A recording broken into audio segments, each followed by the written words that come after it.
জয়গুৰু শংকৰ বৰচিলা বাগানৰ 3খন প্ৰাথমিক শাখাৰ তৰফৰ পৰা সমস্তক আমি সেৱা নিবেদন জনাইছোঁ।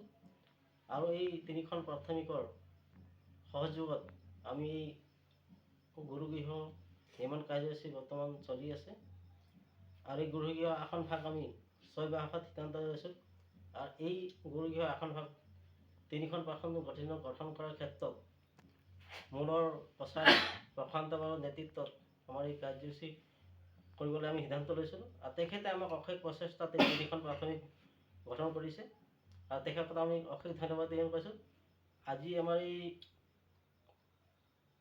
আসন ভাগ প্ৰতিষ্ঠা কৰিবৰ কাৰণে শ্ৰীমন্ত শংকৰদেৱ সংঘৰ পদাধিকাৰ ভবেন্দ্ৰ ডেকা বাবুক আমি ফোনৰ যোগেদি নিমন্ত্ৰণ জনাইছোঁ। তেখেতে আমাক প্ৰতিশ্ৰুতি দিছে আৰু তেখেতে আমাক এই আসন ভাগি প্ৰতিষ্ঠা কৰি দিবৰ কাৰণে সেৱা ধৰিছে। আৰু তেখেতক আমি অশেষ ধন্যবাদ জ্ঞাপন কৰিছোঁ।